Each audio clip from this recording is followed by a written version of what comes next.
Let's take a journey on Module 3. So Module 3, if you've been investigating, it has to do with kind of 3 big ideas, and it's all about solving different types of equations and inequalities. And so part of that module is setting up and solving linear equations, and you're going to see that we're taking you all the way back to Module 1. Many of the equations that we look at have fractions in them. Also with those inequalities, greater than, less than, and then finally absolute value. So we're going to kind of jam-pack a whole bunch of types of solving into one module. Some of it might have been a review, and some of it might have been a little bit new. So let's start with that warm-up problem.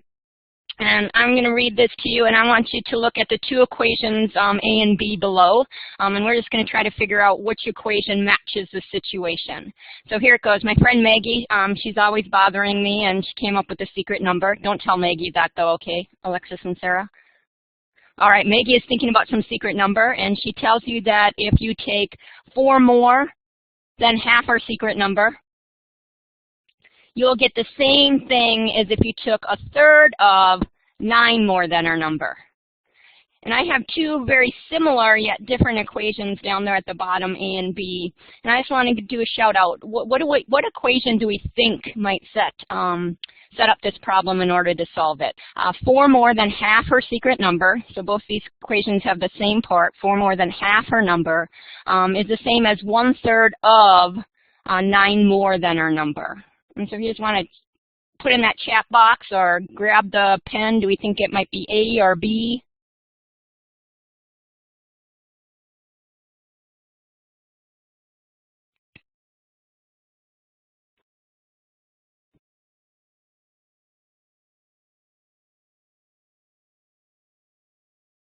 So when I look at these, what I'm looking at it is, if I would literally translate this equation, our first equation A, I see it's 4 more than half of her secret number. That's the first part.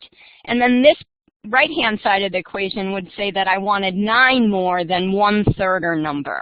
And so if I literally translated this, it would be 9 more.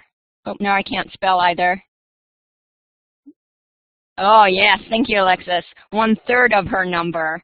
And I don't want that. I want 1/3 of 9 more than her number. And so kind of this order of operations, increase her number by 9, and then finally take 1/3 of it. So thanks, both of you. You're absolutely 100% correct.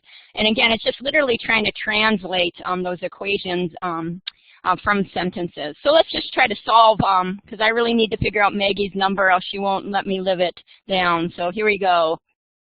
Does anyone have a suggestion on how we might start solving for Maggie's secret number? So we have our equation, 4 plus half of her secret number is 1/3 times the quantity of her secret number plus 9. Anyone have some suggestions?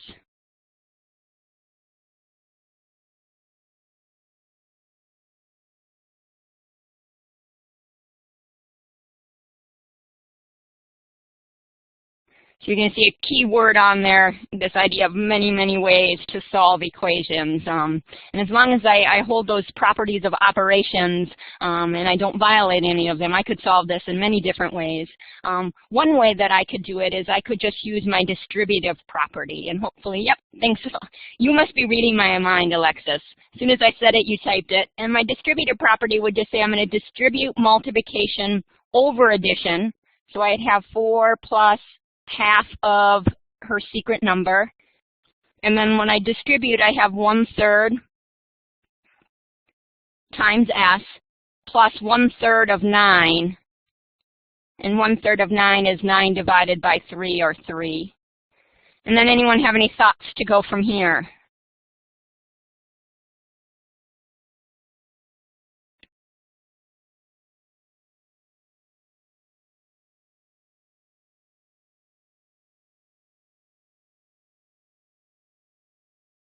So I bet you're thinking to yourself, how many people are thinking combine like terms?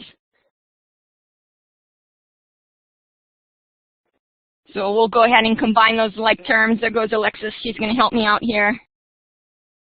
Excellent. So what I'm going to do is I'm going to subtract 1/3 times Maggie's secret number from both sides.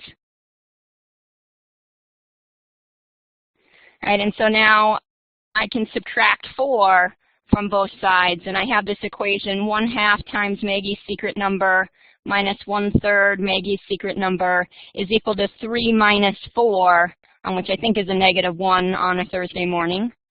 And so now I just have to look at those fractions and figure out how I might subtract them. So Sarah said, yep, subtract. You could have subtracted 3, so we could have went the other way, Sarah. That would have worked perfectly. And so now I could think about, well, in order to subtract those fractions, I need a common denominator. And that common denominator would be, anyone want to give me a choice of a common denominator?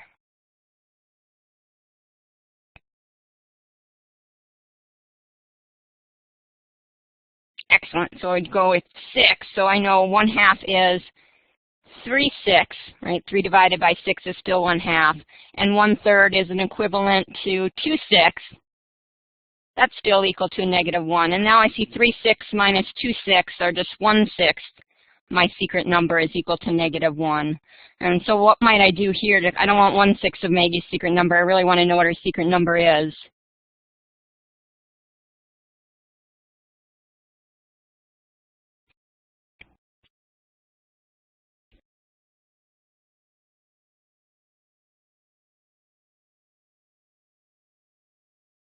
Yep, and so there's kind of 2 ways. Let Sarah type. Alexis is typing. Yep, I could divide by 1/6. And Alexis is telling me my answer as -6. So if I divide both sides by 1/6, that's kind of, I invert and multiply. So instead of dividing by 1/6, I could also multiply by 6. Because 6 times 1/6 is 1, and I will see my secret number that I have to tell Maggie this afternoon is -6. So thank you, Alexis and Sarah. Now she will think that I'm a genius. So now I have this -6, and I always like to check my answers. So if I went in there and said 4 plus 1/2 of Maggie's secret number, let's see, half of -6 is -3, so this is 4 plus -3. So when I take 4 more than half of Maggie's secret number, I get 1. And then if I took 1/3 of Maggie's secret number increased by 9, I'd get 1/3 times 3, which is also 1. So now I know that I have that right answer. And so just a word of wisdom is always check those answers when we're looking at mathematics. It takes us a few minutes longer, but it's well worth it. Now, this is not the only way I could solve this task. And I'll just briefly get us started on a second way. Sometimes it's easier to kind of get rid, if you'd like to say, those fractions. And remember, our last step was to multiply by 6 so that we could get rid of 1/6.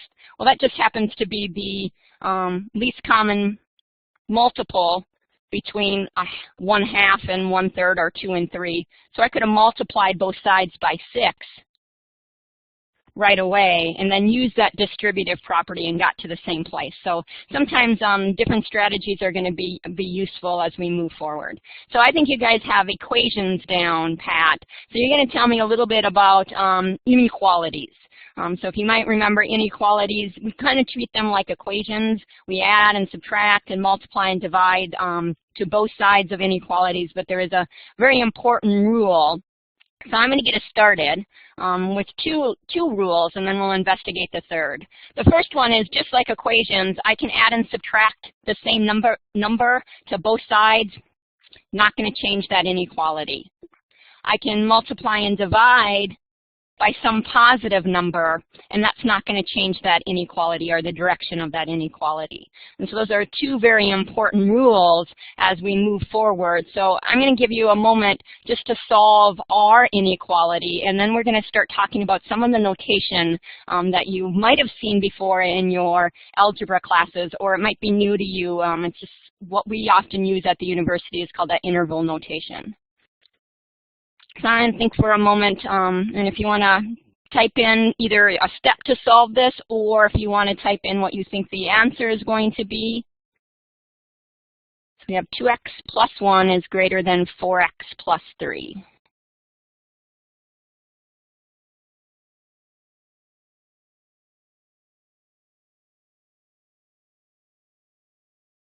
I see people busy.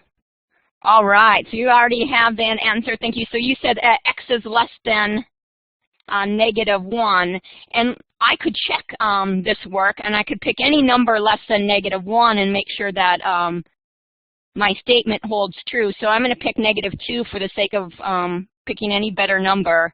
And if I substituted it back in on my left-hand side, I just want to make sure, that's supposed to be a question mark, that I have a true statement. So if I took 2 times -2 or -4 plus 1, that would give me a neg answer of x is less than -1. And Alexis, you can tell me how you solved it. I looked at this and subtracted 2x from both sides. So I'd have 1 is greater, I'm going to subtract 3. It almost looked like I was going to divide 3 for both sides. So I subtract 3 and I get -2 is greater than twice x. And then I'm assuming what you did is you went in there and you divided both sides by 2. So I have -1 is greater than x. And sometimes I like to write it the way Alexis wrote it for us. Still, it says it's graphically. We often look at this, and one way I could do it is I don't want x that tells me where my solutions are. Does anyone remember interval notation or how I could write this in an interval?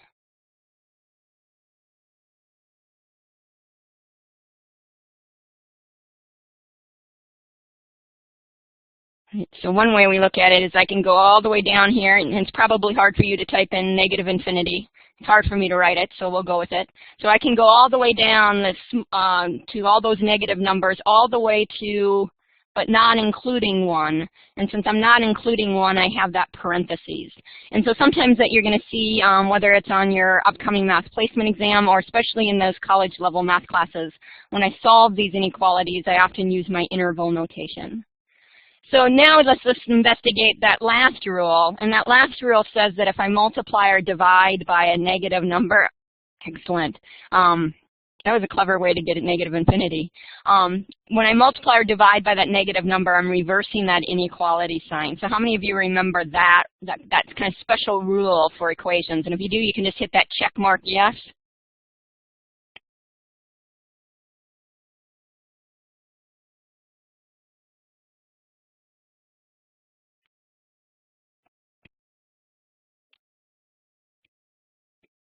Excellent. So does anyone know why we reverse that inequality? We have all these rules in math. So Alexis says yes. So now think about why we might reverse that inequality. And so I have to ponder these kind of special rules that we have to see why they make sense. And one way I look at it, well, this tells me that the opposite of x, right? So the opposite of x is greater than 4. And so I want the opposite of x. So the opposite of x is greater than 4. So what does that mean, the values that I can choose? Well, it means that I can choose any values that are less than -4, and that's going to hold that equation true. So for example, if I picked on -5 as x, when I put it into my inequality, the opposite of -5, which is 5, that's indeed greater than 4. All right, so that's one way I can look at it very graphically. The other way that I often like to think about it is that if I divided by -1,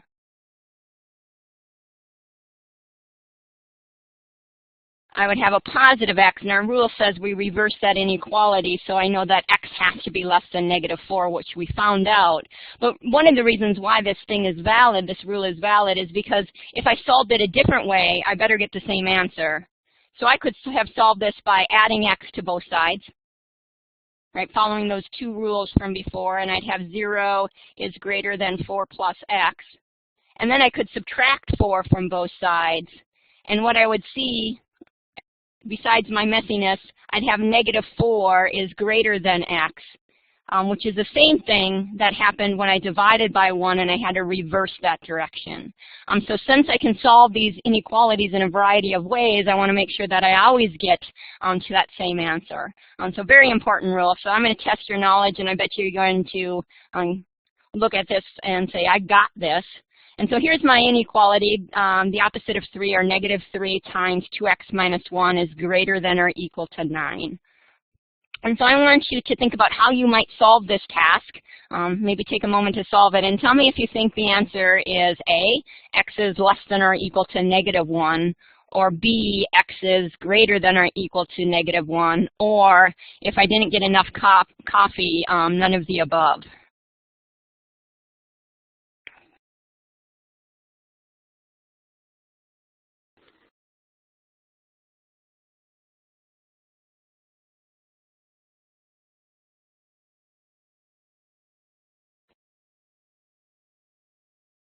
And so as you're working through that task to kind of help me out and solve, I'm going to think about different strategies that I could solve this problem. First strategy could be that distributive property that we talked about before. A next strategy, excellent. So Sarah's giving me an answer. So we could use the distributive property, or we could divide right away and get rid of that -3. So there's many ways to solve this. So I'm going to start the first one using that distributive property. So if I distribute that -3, I get -6x plus 3 is greater than or equal to 9. And then if I subtract 3 from both sides, I get the opposite of 6, or -6. Is greater than or equal to a +6. And then what's going to happen when I divide both sides by that -6?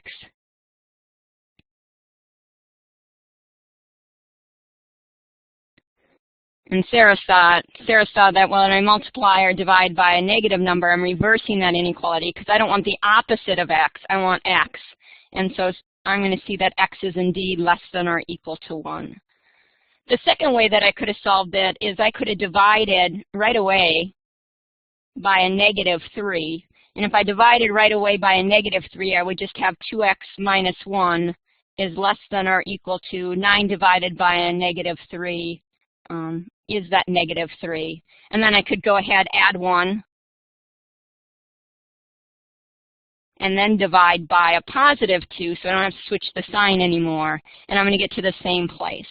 So again, in any of your college classes, or even when you're looking at that placement exam, especially if you're one of my students, is solve it the way that you're most comfortable with. So I'm going to ask you a question. So if you solved it using the distributive property first, why don't you give me a smiley face?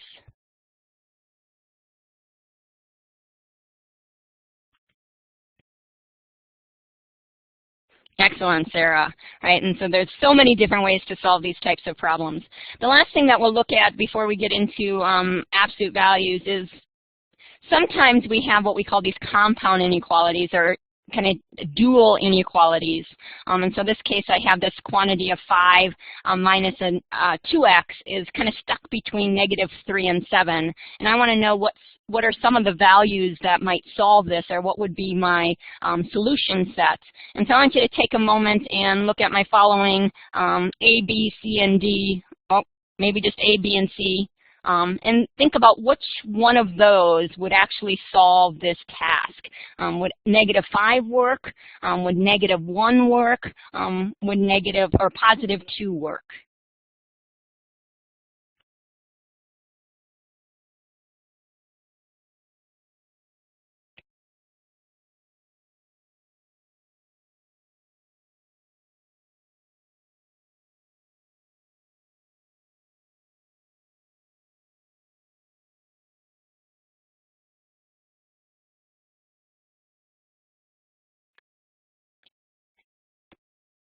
All right, as you're working, I think you're almost there. So one thing I can do is I can just check. If I checked on 2, right, I would substitute it in.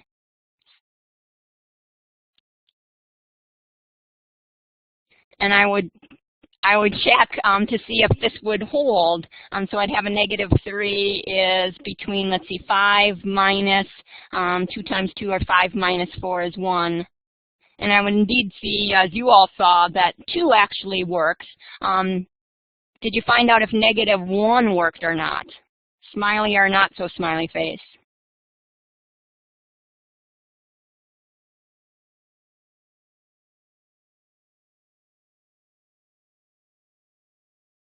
Yeah, that not so smiley face, because when I plugged in -1,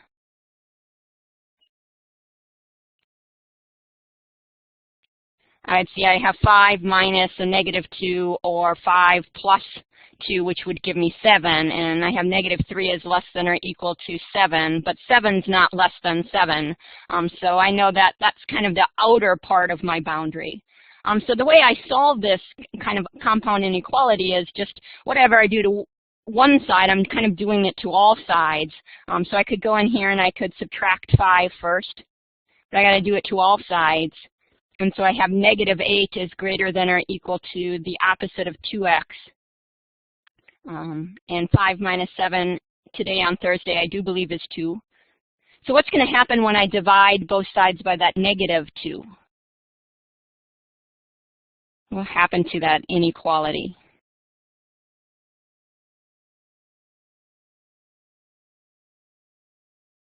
Alexis is going. Yeah, excellent. I bet Sarah's going to say they're pretty much the same thing. Yeah, I'm going to switch all of them. Because really I could think about it as solving two separate equations, but I'm just doing it, or inequalities, but I'm just doing it at the same time. When I divide this inequality by -2, it switches the sign. And when I divide this inequality by -2, it switches the sign. And so now I have kind of this statement that 4 is greater than or equal to x, and x is greater than -1. So sometimes I like to rewrite it with my smaller number first. So x is between -1 and 4.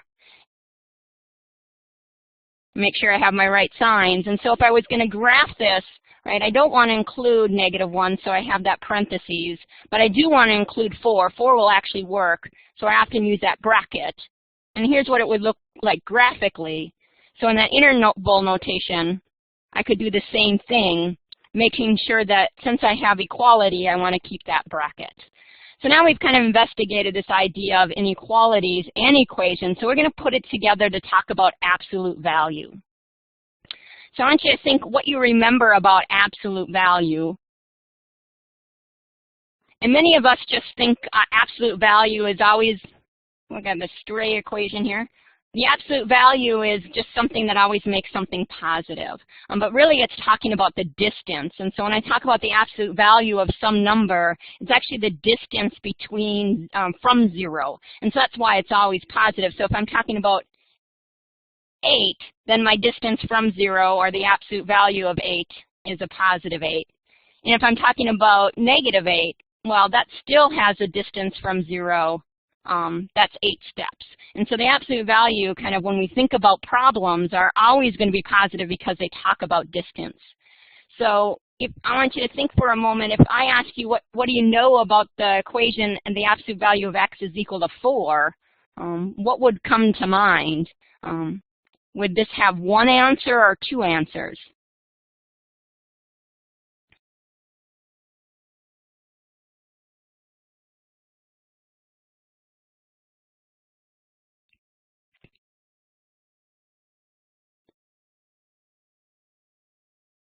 Excellent. So we can think about, as you thought in your mind, well, this just tells me I want the distance from my number is 4, right? And so I know that either x has to be a positive 4 or x has to be a -4. And those would give me two distances from 4. And so why can't the absolute value of x equal to -4 is because we're talking about distance. And so it wouldn't make sense to talk about I went -4 units, although most of my day I feel like I'm backpedaling. So thinking about that distance. So let's solve one, and then we're going to investigate inequalities very quickly. And so I want you to think about back to that distance, the absolute value of x equal to 4, and thinking about the types of solutions we had. If you had a guess A or B, which of the following is true? A, there's only one value that's going to make this inequality work. Or B, I think there's two values that would make this inequality work. What would be your gut feeling? Do you think there's only one possibility, or do you think there's two possibilities?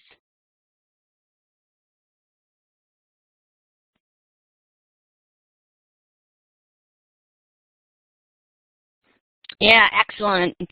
there's two possibilities. Just because I have that distance from 0, I'm either going to be a positive distance away, so on the positive side of my x-axis, or I'm going to pick a number on that negative sign. So I'm on kind of at two opposite ends. So let's look at how we might solve this. And just like equations, we always want to isolate the variable. In this case, we want to start by isolating that absolute value and then setting up those two equations. So if anyone wants to help me out, what would be the first step when you're looking at our mysterious equation right here? How would we solve this if I wanted to isolate the absolute value?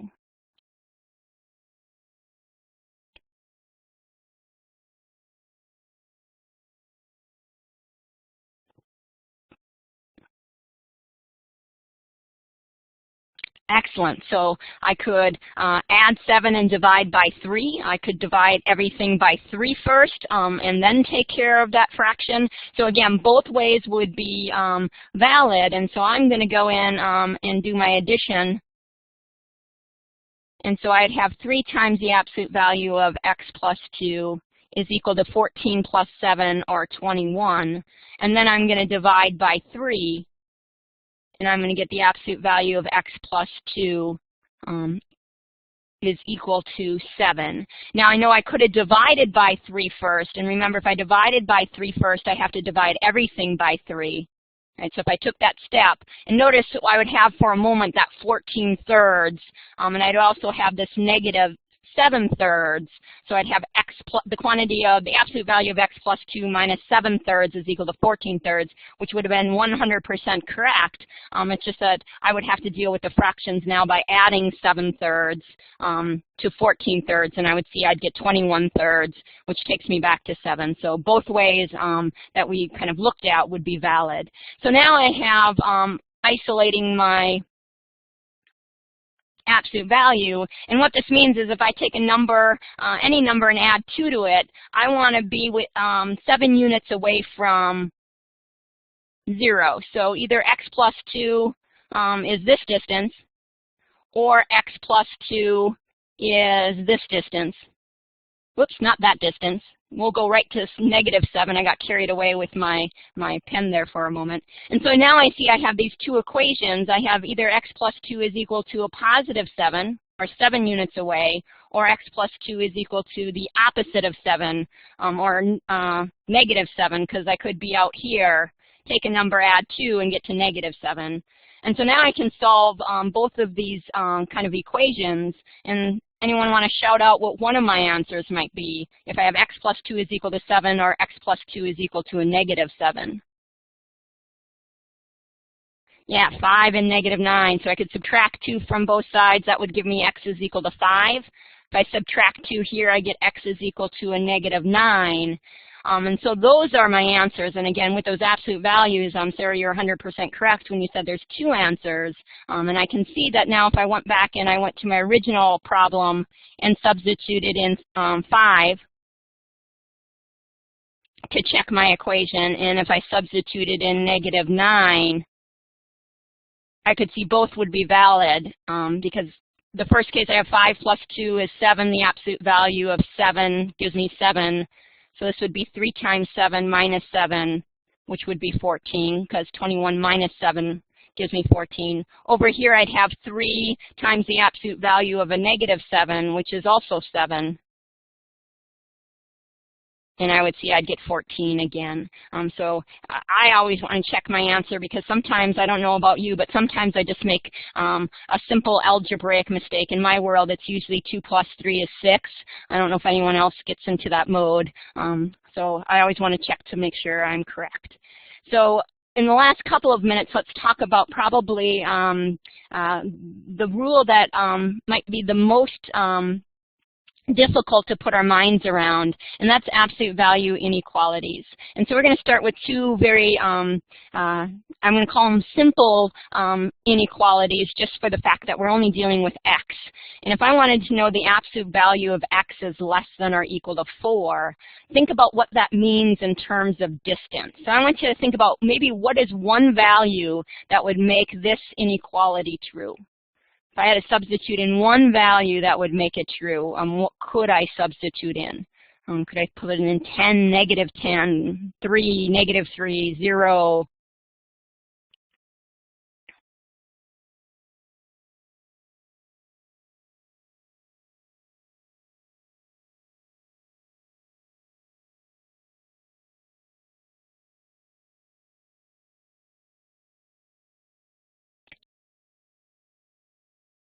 All right, I see a lot of people type in. All right, so I could plug in 0. Right, absolute value of 0, 0 is less than 4, less than or equal to 4. I could put in a negative 3. The absolute value of negative 3 is 3, that's less than 4. I could put in a positive 3. Right, and so really when I think about this is, yeah, so I could think of anything less than 4, so on this side, but it also has to be greater than or equal to negative 4, because if I chose x is equal to negative 5, then the absolute value of a negative 5 is a positive 5, and that's no longer less than or equal to 4. And so when I think about this, I want my distance from 0 to be within 4 units. So when I think about that absolute value, this says this is my distance from 0, and I want it stuck between 4 and negative 4. And so what happens is I kind of develop this compound inequality when I deal with absolute value inequalities that are less than or equal to some number. And so when I think about solving these, we often think about, is this the compound inequality one or is this a different one? I really just focus on how would I set this up in terms of distance from 0. So if we looked at the other example, instead of being less than or equal to 4, what would happen if I'd be greater than 4? And so I want you to think about what numbers might make this one true. The absolute value of b is greater than 4.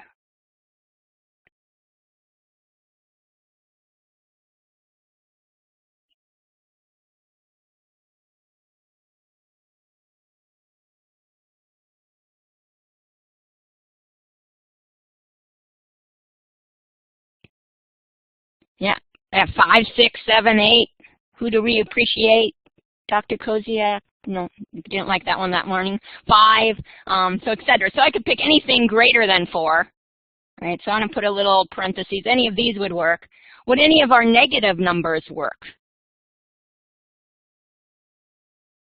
Yeah, so all of these down here would also work. The absolute value of negative 5 we saw was 5. That's greater than 4. And so basically what I do is I set up these two inequalities. Either b is less than negative 4. That's all of these. Or b is greater than 4. And so when I have that greater than, I'm really setting up two inequalities and trying to solve those because I want my distance, in this case, my distance from 0 to be more than 4 units.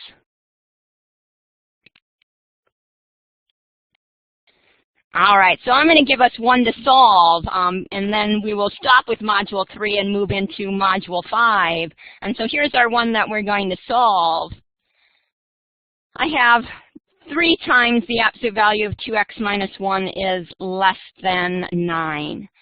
So if I think about solving this one, is it going to be the one that's that compound inequality? So I want to be between negative 9 and 9.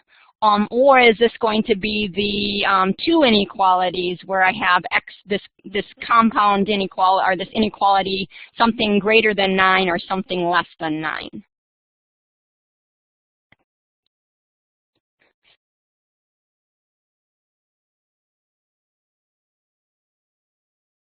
Excellent. So first thing I'm going to do is I'm going to isolate my inequality, isolate my absolute value, and I'm going to divide both sides by 3.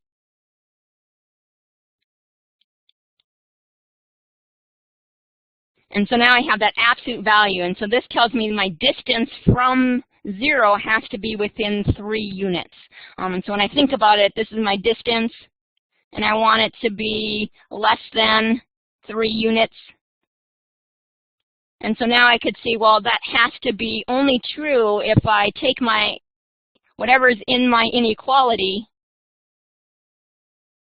or in that absolute value, has to be between -3 and 3. And so then I can just solve it like a compound inequality. I can add 1 to all sides, and I would have -2 is in +4. And then I can divide both sides by 2, and I would get -1 and 2. And so as long as I picked values between -1 and 2, I can see that I would have a statement that's going to be correct. And I could write that in interval notation as that -1 all the way up to, but not including 2. And so again, when I solve these things, the first thing I want to know is, and let me get Module 5 up and running. All right, so I always have to start with a funny some days. And so I can see some of us, when we look at systems of linear equations, they often have word problems that are associated with it. So here's a class of Kelvin and Hobbes. Point A is twice as far from point C as point B is from A, and if the distance from point B to point C is 5 inches, blah, blah, blah, blah, blah. And so anyone ever feel like Kelvin there for a moment when we talk about either systems of linear equations or solving word problems? All right, you can just give me a smiley face.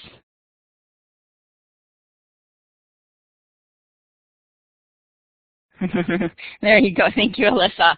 And so let's look at just systems of linear equations. And all systems of linear equation is, if you went through Module 4, Alexis, you might not have looked at Module 4 yet, but it's all about taking these lines, and in most cases we're going to have 2 or more linear equations that we're trying to find if there is an intersection point or a solution. And so we often solve these in a variety of different ways, and we're going to look at either graphically or in a chart, and we're going to focus on the substitution method. And I know if you've taken some algebra, you saw other ways to solve systems of linear equations, but we're just going to focus on that one. And there's 3 things that can actually happen when I'm solving these systems of equations. So I'm going to give randomly 2 lines, any 2 lines, and one thing about those 2 lines is they could intersect just once, and they only intersect just once, and I only have one solution. So we often call those independent and consistent. Independent is just meaning that I have that one solution. Other times those lines could be parallel, and if they're parallel, they never intersect, so I would have no solution. And finally, just by random choice, I could give you the same exact line. It could be written in 2 different ways, but it would be the same exact line. And then any point on those 2 lines would satisfy my solution. And so this case, I would have infinitely many solutions, or any point on both of those lines would solve it at the same time. So let's look at the first 2 methods of solving. And I'm going to give us a moment. I have these 2 linear equations, x plus y is equal to 3 and x minus y is equal to 1. And one way I could just solve and see if there's an actual solution to the system of inequalities is I could just start plotting points on my graph or completing that t-chart. And so I'm going to actually rewrite both of my equations in terms of y, so we get them into that kind of y equal to mx plus b. So for my first equation, I'm going to subtract x. So my first equation in my system, I could write as x plus y is equal to 3, kind of in standard form, or I could say it's the same as y is equal to the opposite of x plus 3. I'm going to do the same thing over here and solve for y. In this case, I'm going to add y to both sides and then subtract 1. So I'm going to get y is equal to x minus 1. And so those are really my 2 equations. And what I could do is I could either graph this to see if they intersect, or I can see if I can complete that table to figure out if they intersect. So let's start completing the table. And I'm going to ask you to help me out. If I substituted in -2 into my first equation, what would be my y value that would be associated with it? And I could either use it in standard form or in slope-intercept form.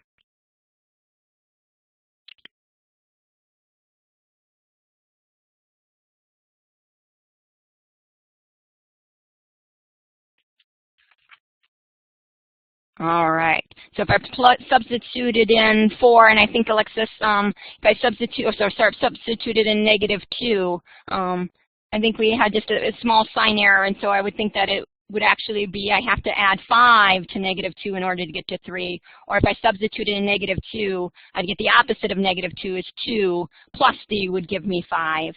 And so I'd actually have a Y value of 5. And so I could keep going through this process, substituting in -1, and if I substituted in -1, I would get 4, and then I could substitute in 0, and let's see, -0 plus 3, I would get 3. And so I kind of have these points. I'm going to plot 2 of them, 2, -2, 5, 1, 2, 3, 4, 5, so you have to count out loud. And I have this other point that's 0, 3, and so my first line, if I can draw a straight line, so no laughing at my straight line abilities. I see you're already laughing. So that would be my first line. And I could do the same thing for this equation. I could substitute in a -2. -2 minus 1 is going to give me a -3. -1 minus 1 is going to give me a -2.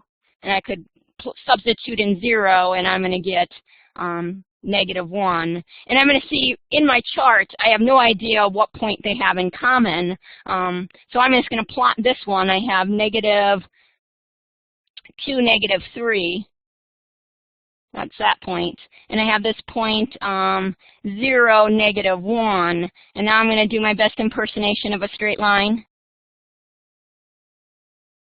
And what I notice is I have this intersection point. And what would I label that intersection point?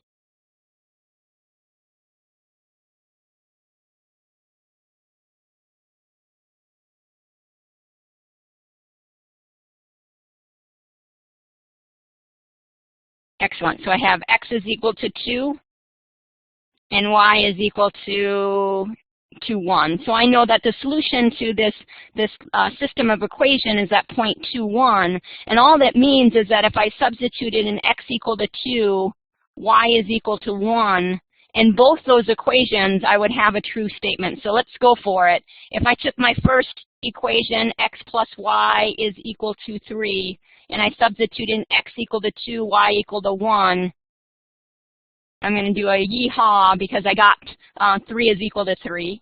If I did it for my second equation and I took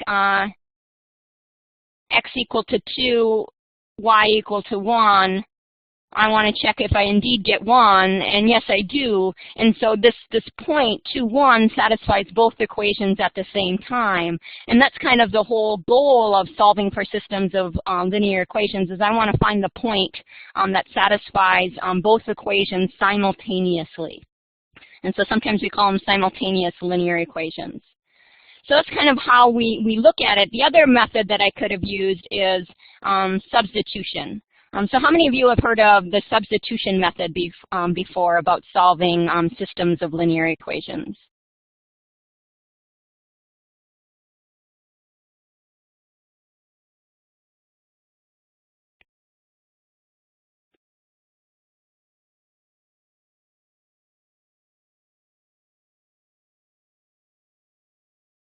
I see someone type in.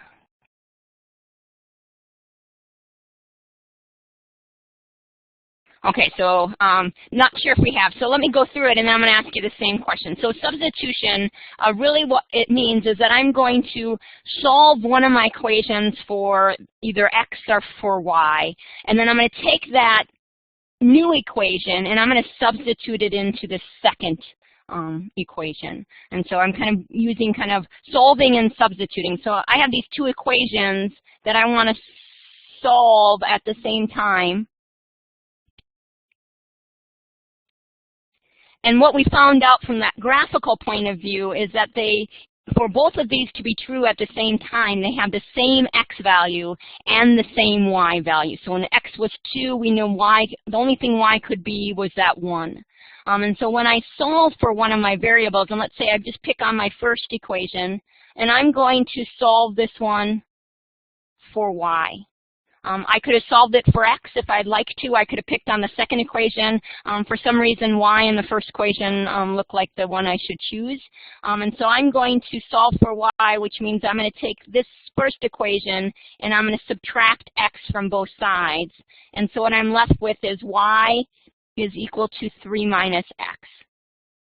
Now remember, what we found out graphically is that even though we have y is equal to 3 minus x, we know that there's only one value for y that's going to satisfy both these equations. So I have the same y for both these equations. So now I could substitute in my second equation for what I already know about y. And so my second equation says I have x minus y. Well, another way I could write y is 3 minus x. And I know that has to be equal to 1. And so what we've just done is we've taken an equation that has two variables, x and y, and using substitution, we converted it to an equivalent statement or equivalent equation that just has x in it. And now I can go ahead and solve for x. Going back to Alyssa, did this seem more familiar than just calling it the substitution method? Yeah, see, but sometimes we name things and we don't have the same names. And so now I can go ahead and solve. And I'm going to distribute that negative over those parentheses. Yeah, and Lexa says this seems very familiar. So now I have x minus 3, and then I have that negative 1 times the negative 1x, so that's going to be plus x is equal to 1. And then I can combine like terms, so I have 2 x's. Take away 3 is the same as 1. And now I'm going to add 3 to both sides, so twice x is equal to 4. And lo and behold, when I solve for x, I divide by 2, and I saw that x is equal to 2. Well, we already knew that, but I can use this method because sometimes graphing might take too long, or maybe I won't get a nice point like x equal to 2. I might get like something like x is equal to 2/3. And so now my last step is I know what x is. I really want to know what y is too. So I'm going to substitute it back into any one of my equations and solve for y. And so I can use this one, y is equal to 3 minus 2, which would give me 1. So now I know x equal to 2, y equal to 1 satisfies both equations at the same time. And that's the whole goal of solving these systems of linear equations. And again, if I didn't graph it before, I would probably want to go in and check that when I substituted in 2 and 1, I have 2 plus 1 is equal to 3. That checks. And 2 minus 1 is equal to 1, so that checks. So let's look at some other types of problems, and then we'll get into those infamous word problems that have to do with systems. So I'm going to just do a practice. And I want you to check to see if x equals to -5, y equal to 1 is what we call a solution to this system of equations. And if it's a solution, then if I substitute x equal to -5 and y equal to 1 into both those equations, I'm going to get true statements for both of them. So what do we think? Do we think -5, 1 is a solution to both of those equations? And as you're working, I'm going to be working. I'm going to substitute -5 in, and then you can shout out yes or no.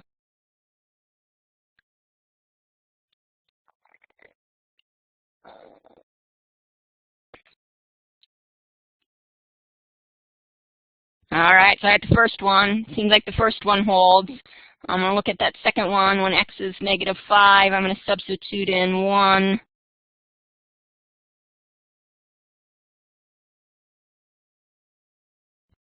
Excellent. So we found out, yes, indeed, -5, 1 satisfies both those equations at the same time, and it would be the only point that I can find, because if two lines intersect, they're only going to intersect at one place or one point.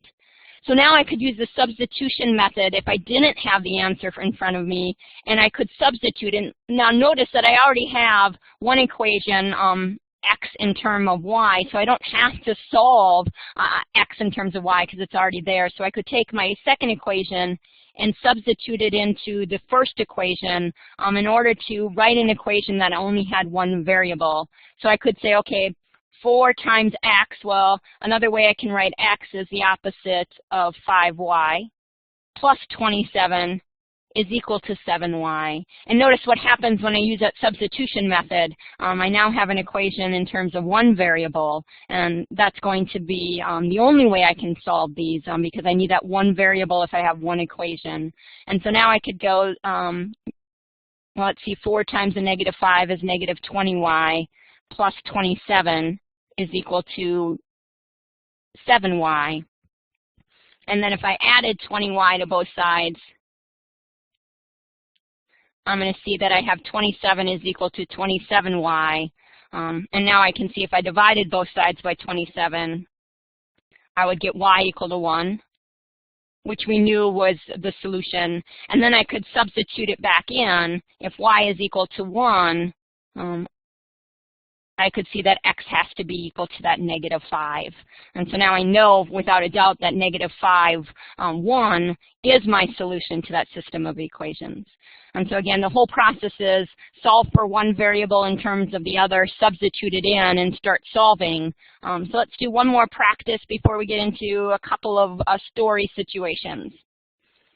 So I want to solve this system of equations, and sometimes you'll see it kind of with that large bracket. And so I want to know what's going to solve this equation at the same time.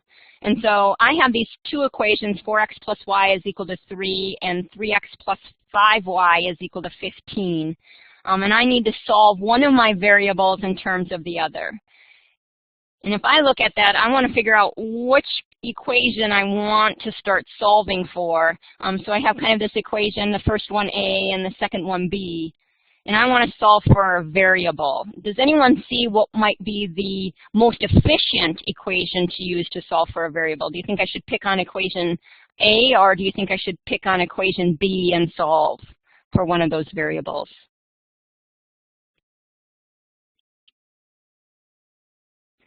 Yep, I could use B. I could also use A, so we kind of have both. And so if I solve for B, I would have to eventually divide by, if I solve for Y, I would have to eventually divide by 5. So I'm going to actually think about equation A for a moment. And the reason why I'm just going to pick on equation A is because I already have this kind of variable almost isolated. And so if I subtracted 4x from both sides, I get y is equal to 3 minus 4x. So I could have used that equation, or I could have used B and solved for either x or y. In this case, let's say I solved for y. I would have to subtract 3x from both sides, and then I would have to divide everything by 5. And I'd have y is equal to, let's see, 15 divided by 5 is 3, minus 3/5 x. And so both of them would have been valid. When I look at what was a more efficient step, I might choose to say, okay, I'm going to work with that equation, y is equal to 3 minus 4x, instead of this equation and substituting it in. But either way it would have worked. So let's say that I went this route, starting with A. Now I'm going to take my equation for B, and I'm going to substitute in what I know about y. I know y, there's a fancy way of writing y as 3 minus 4x, and that has to be equal to 15. Now I can go ahead and I can start solving for x, just like we've done in Module 3, where we're solving linear equations. And so one way I would approach this is using that distributive property. So I have 15 minus 20x is equal to 15. And so now I could start combining like terms. All right, 3x minus 20x is a negative 17x. Ooh, what are you going to notice now when I subtract 15 from both sides?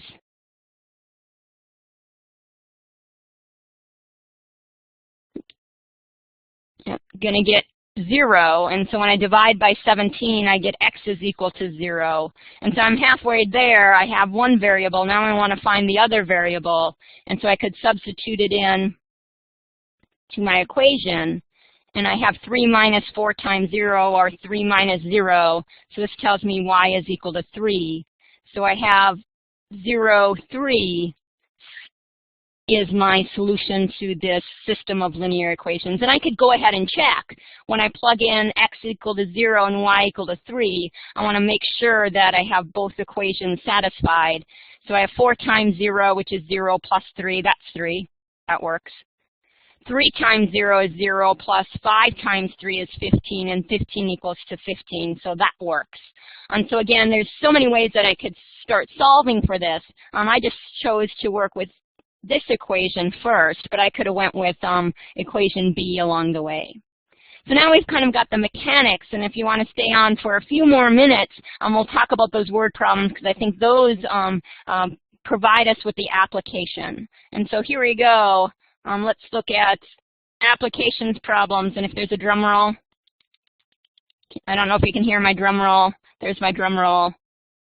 And so here's what I look at when I start talking about solving any types of word problems, especially those that have to do with systems of linear equations, is I really want to define my variables, create my equations, and then use that method, in this case substitution, to solve that problem. So here we go. We're going to go on a journey of 2 or 3 word problems, depending on how long you can stay on, since we're nearing our 10 o'clock mark. So here's the first one. I'm really hungry, so we're going to go with food first. So those that are coming to UW-La Crosse, you'll know Murphy's Mug that's sitting in our library. And so one morning I went to Murphy's Mug and I bought a hot chocolate and 3 slices of pumpkin bread, and it cost me $3.75. The next morning I brought my friend, and we together bought 2 hot chocolates and 4 slices of pumpkin bread, and I got a total of $6.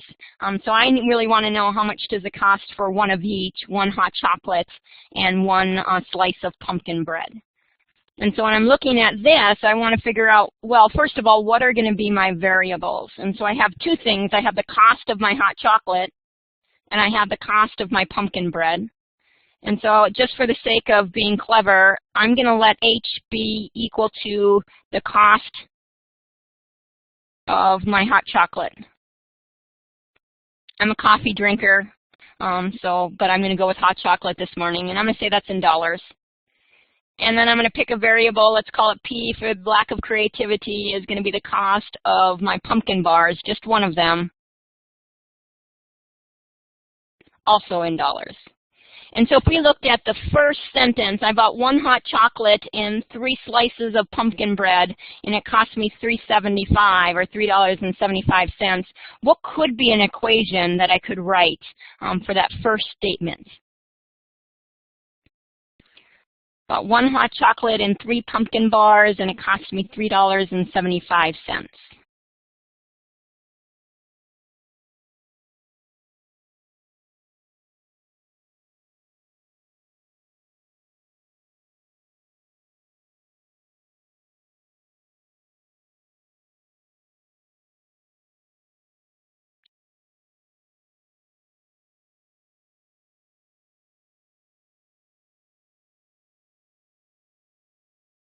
Excellent.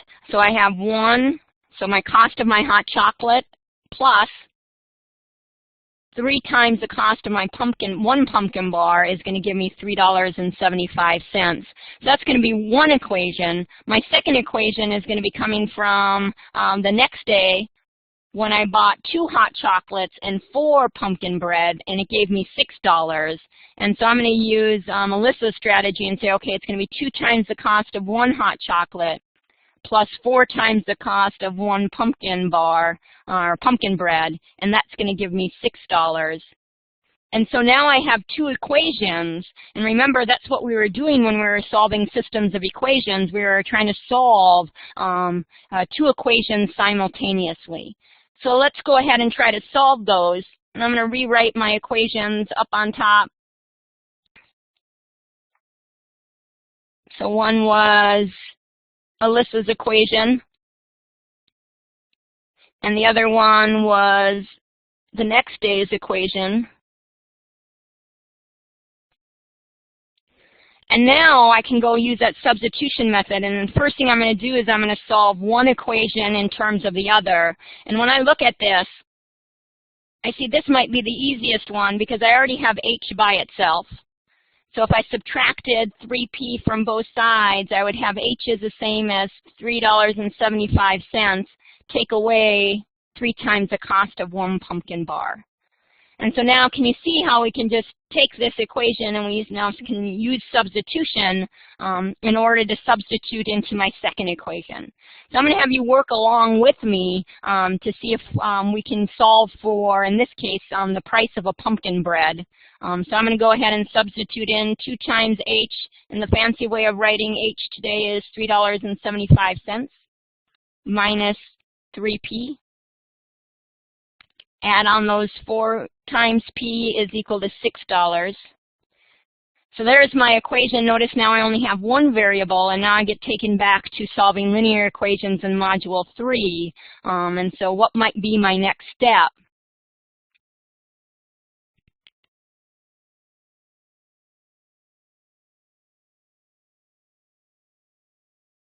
I see you're all hardworking.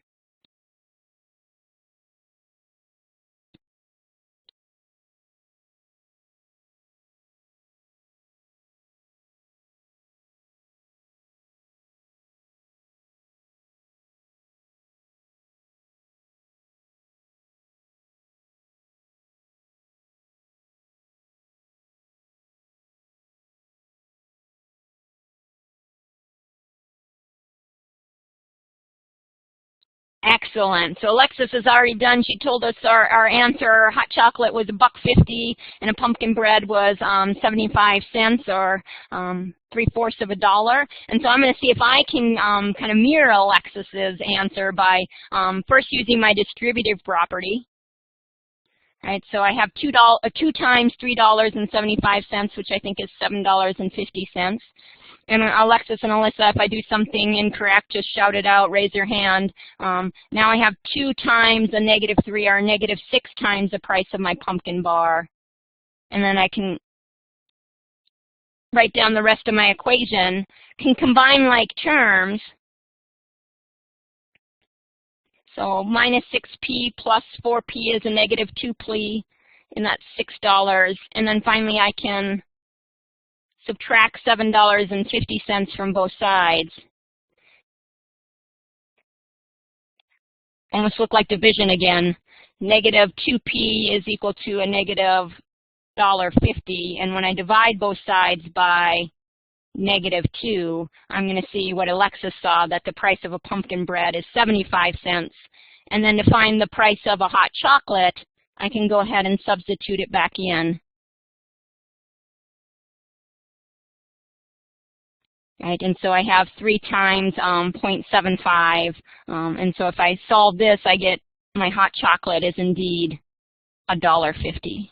Right, or 3.75 minus 2.25. And so I can then go back and I could verify and substitute it back into both equations. So if I took this equation and I said, okay, 2 times $1.50, that's $3.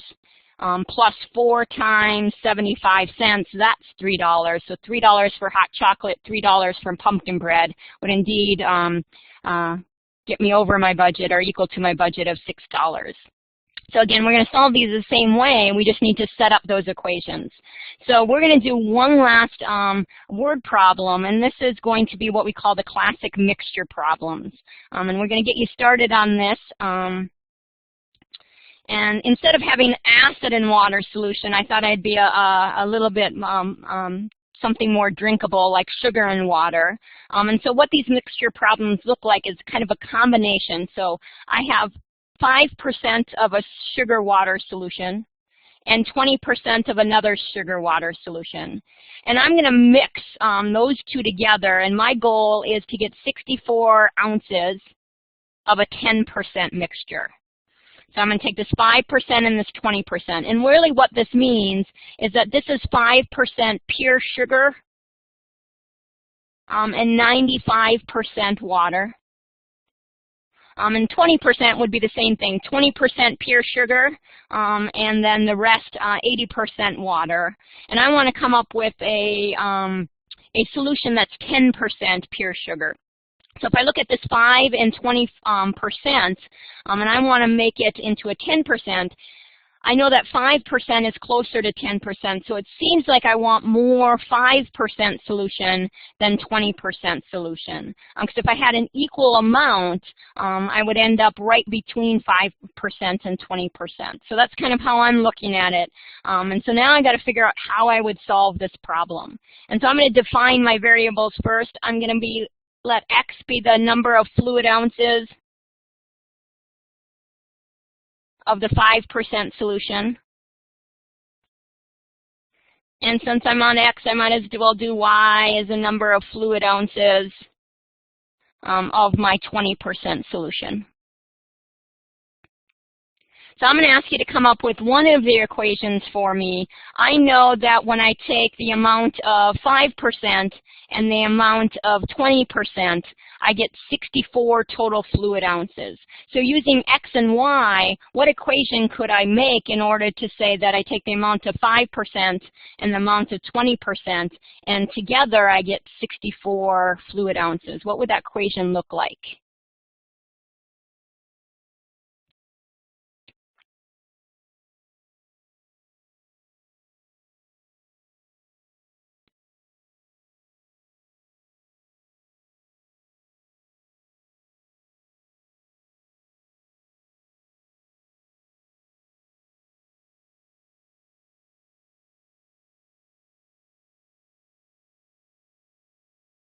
All right, see both of you working hard, right? So if I took both of these and I combined them, right, pour them together, I'm going to see that if I added the two, the amount of the 5% and the amount of the 20%, I should get 64 total fluid ounces. So I have one of my equations, but that's not going to help. I'm going to have to need two equations to solve all those two unknowns. So sometimes I actually have to draw me a picture in order to solve this. And here's my best impersonation of a cup. That kind of looked like an ear. Here's my 5% solution. And I have X fluid ounces. And over here I have my 20%. I won't draw the ear again. And if I combine these two, so picture pouring X and Y amounts into those, what I want is this container that's 10% and has 64 fluid ounces in it. So we had one equation. We know that if we took X plus Y, I'm going to get 64. So now I have to think about my other equation. And no matter if I'm talking about a sugar-water solution, or if I'm talking about an acid solution, or if I talk about these things that are 5% this amount and 20% this amount, what I really want to do is I want to equate or make equal the amount of sugar in each one of these bins. So I know that this has 5% sugar, and this one has 20% sugar. And so when I look at this, I want to figure out if I combine those two, I want to make sure that I get 10% sugar as I move forward. So if I said that X is 100 fluid ounces, it's not, because that would be way over 64. But if I said I had this 100 fluid ounces of my 5%, then when I multiply 100 by 0.05 or 5%, it would tell me that I have 5 kind of ounces of sugar that's sitting in this mixture. So one equation I could write is just kind of looking at the amount of sugar in each one of those containers. The first one is going to have 5% of the total amount is going to be sugar. And if I look at the second one, well, that has more. That has 20% of the amount of sugar, or of the amount of liquid is going to be sugar. And when I combine those two, I want to make sure that I have 10% of my amount being sugar. And I already know my amount is 64 fluid ounces. So let's take a moment to see what we did. This is the amount of sugar, just sugar, in the first container. This is the amount of sugar in that second container, 20% of the total amount. And in my final container, I have 64 fluid ounces, and 10% of that better be sugar. And so I'm looking at the amount of sugar and trying to make that balance. So now I have my two equations that I could go ahead and solve. Here's my first equation, and here's my second equation. And I'm going to write them, the second one down here.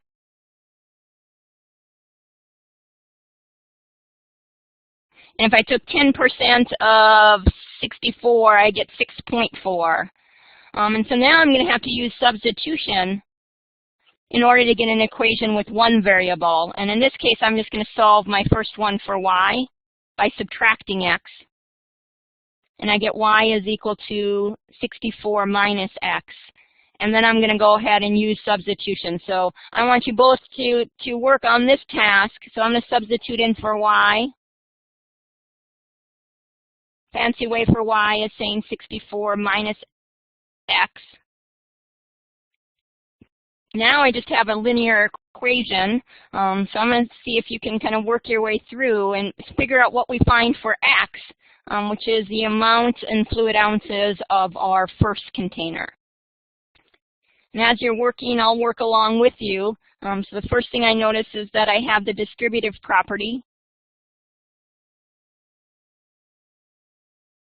So if I took 20% of 64,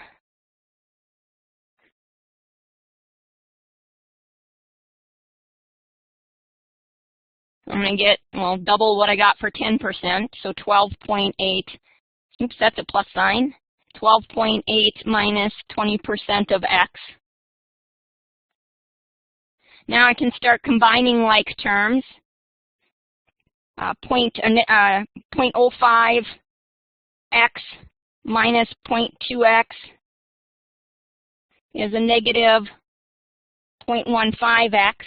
And then I could subtract 12.8 from both sides, so 6.4 minus 12.8. I should get back to 6.4. So I'm going to get a negative 0.15x is equal to a negative 6.4. And what would I do now to solve for x?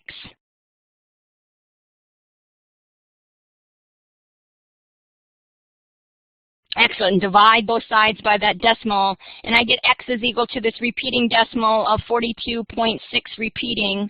And I know that 42.6 repeating and 0.6 repeating is just a fancy way of saying 42 and 2/3 fluid ounces.